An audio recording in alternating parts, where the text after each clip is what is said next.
Make sure to stay tuned at the end of the video for the question of the week. Cart Collectors here. I'm Tyler. And I'm Jacob. Today we're playing Life Force. Came out in 1988. We consider it to be a game that's in the shadow of Contra. Yeah, everyone knows Contra, but not a lot of people know about Life Force and its origins. Basically, Life Force is a spin-off of a game series called Gradius. Gradius itself is told to be based off of Scramble, which came out on the Commodore 64 in 1981. However, Gradius by itself actually has a huge series. They have Gradius 2, which was actually more or less a spin-off of another spin-off, just like Life Force.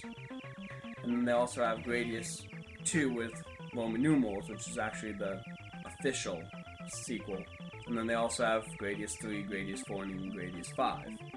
But Life Force is actually, it came out in 1986, and it was actually called Salamander on the arcade. And it came out on the Famicom in 1987, of course, and that's when they retitled it as Life Force.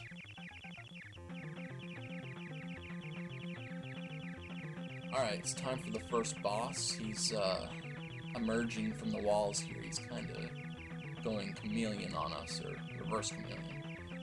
His name's Golem. He doesn't quite strike any resemblance to the Pokemon Golem, but nonetheless, he has the moniker Golem.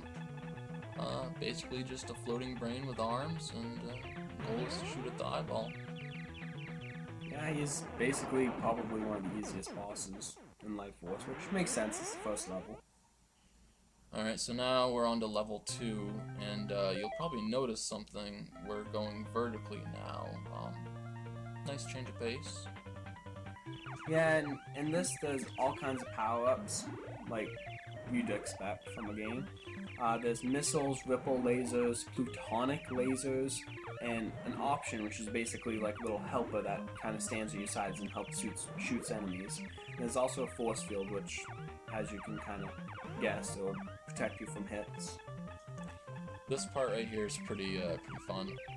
There are a lot of parts in the game that are similar to like that, with the rocks falling, just a lot of action going on, and basically the goal is, the best strategy is to avoid what's hitting you and just rapidly shoot, and you're bound to hit stuff, but it's basically evasion. Right now it's kind of a mini boss-ish sort of deal. These guys were pretty rough once they appear. There was a lot of projectiles, as you can obviously see. These guys were really tough. They took a lot of hits, and added the projectiles flying all over the place, killing you, it took us a decent long time to actually kill them. Yeah, we cut some of it out. We both lost a few lives on that, and what's kind of neat is, in some parts of the game also, there's these areas where you have to shoot through the organism or whatever you're in. To get through. This guy's Intruder. What are your thoughts on Intruder? Again, like, same strategy really as the first one. You just kind of constantly go around and wait your turn to shoot right up the middle there, right at his main core. So yeah, we just basically go around constantly and shoot his main core and kill him. Yeah, he's a kind of a common type of boss on the NES. He rotates and he has the spinning arms, which kind of make it harder to shoot the sweet spot.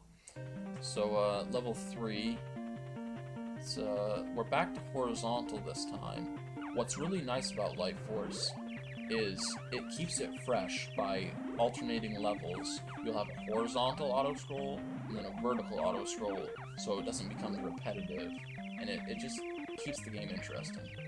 They actually said this is one of the first intergalactic shooter games that actually does the alternating shift between horizontal and vertical. Those flame arches, they look kind of familiar, wouldn't you say? Yeah, I'd say. It's not like it came onto the Contra cart or the Life Force or Super C or a lot of other Konami games. And you've probably already noticed, although you can't tell at the moment, but this is a Konami game, which means Konami code. This is a game that you need the Konami code. Actually, there's a story about the Konami code with the cover, right? Yeah, with this game, the developers thought that the game was too hard for them to just play normally, so actually on the inside booklet, they'd actually tell you the code, so you can have 30 lives, which would be the Konami code. So this dragon here that we just beat, he's not too tough, he just moves up and down. He kind of reminds me of like an enemy on Donkey Kong Classics, that just the vulture that comes up and down a little bit and shoots projectiles. His name's Cruiser Tetron, and he's actually featured, there's an anime series based off this. Tell us a little bit about it. Yeah, the anime series actually came out way before the NES version of Life Force. This was back when it was still named Salamander. There was 3 volumes of the Salamander anime. The first one was based off of Salamander, and the second volume was actually made off of Gradius, which was the spin-off of Salamander. And then on the third volume, it was based off of Gradius 2. Those are some silly sequels to keep track of. Yeah, in my research, there was so many different sequels and spin-offs. It was really ridiculous. It was giving me a headache. Pretty popular franchise. I'd say, definitely.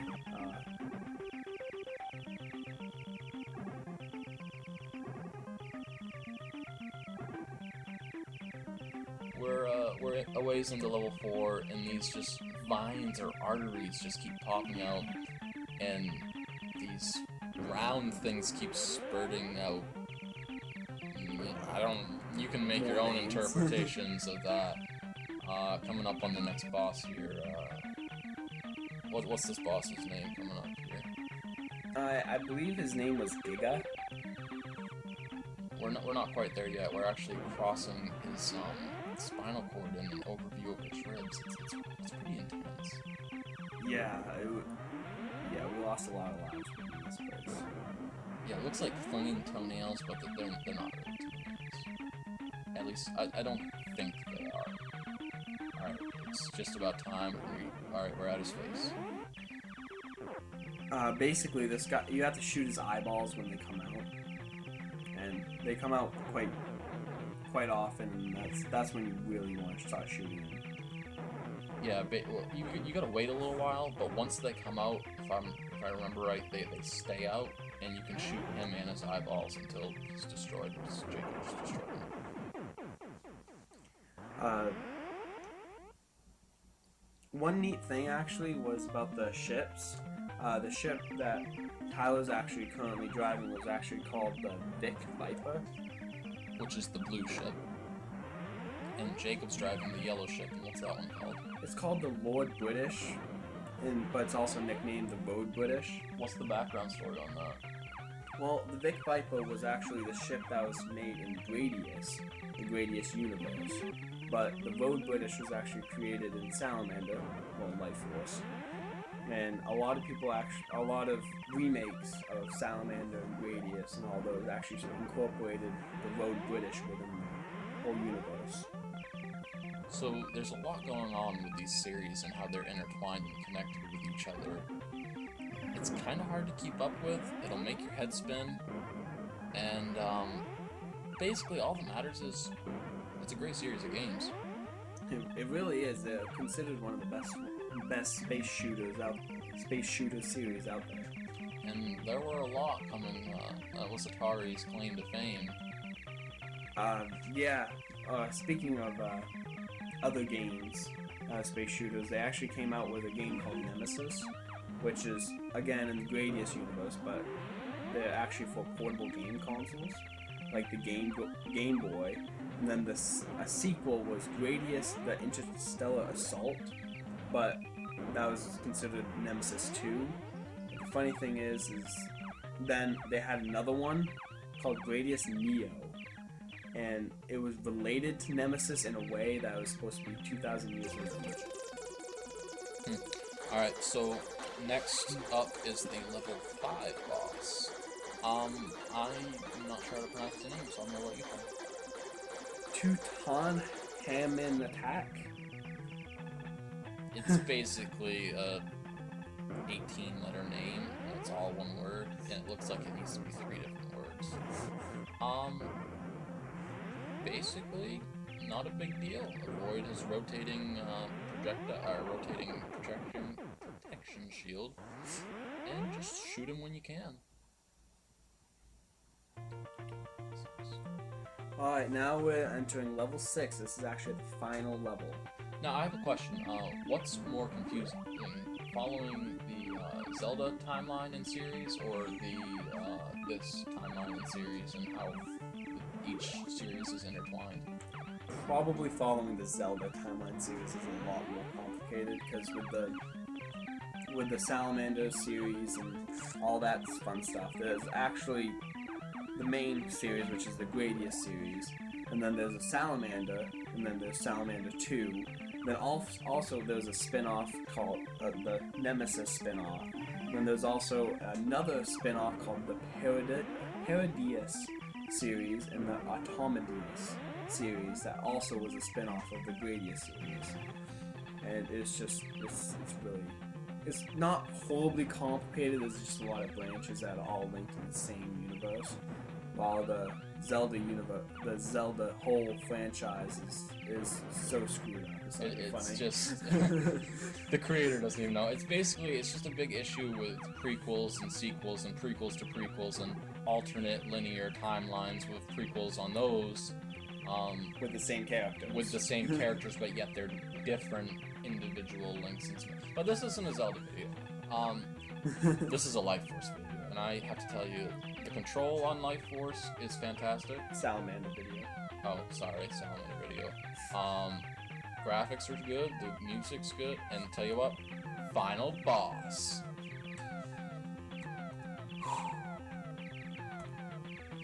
Final boss name is Zelos. And this is where you basically see the Salamander. So, he's a salamander, he's a snake, I mean, he's the guy on the cover art. He's rotating around this giant orb type deal, and honestly, he was so easy because he just spins in and around and in and out. I mean, Jacob only died once, I didn't die at all. I mean, he was just really easy. I mean, So we didn't even feel the need to actually show much of it like we usually do. We usually show the whole final boss, but this was just really easy. I mean, we didn't even cut out that much. We cut out maybe like 15-20 seconds of the whole thing. probably closer to 12. So... Oh, jeez. This is where it gets in, because you think you just beat the final boss. These parts of the games are actually what's harder than the bosses. Navigating through all the random things that's moving and trying to get you in enemies and enemies' projectiles, and just things are jolting out of every which direction, and sometimes you don't have a choice. Then there's a douchebag one that actually closes all the way so you can't make it through. Now, what if we were on our last life right there? That'd probably ruin our day. So, Life Force. It's a really good game. Salamander. Such a good game. I already said the control's good, the graphics are nice, the storyline, confusing, but nice. Gameplay, fantastic. I thought it was fantastic. I mean, we've beaten the game a couple of times. The replay value is very good. Obviously, you can play with the Konami code if you want to. If you don't want to play with the Konami code and you want to try to be a boss, try it, but good luck. Good luck into even the second level. If you can do that much, you're doing pretty darn good. So, we both consider it a must-own title. I pretty much forced Jacob to buy it, and he's, I think, very happy he did. Oh yeah, we were at a thrift shop actually, and he was just like, "Okay, you're buying this game." And you were like, Life Force, I know this game. And I was like, it's the space shooter Contra meets, Galaga. And you were like, oh my god. That's right. I love that game. So that pretty much does it. Until we see you next time, we're the Cart Collectors. I'm Tyler. And I'm Jacob. So have a great time.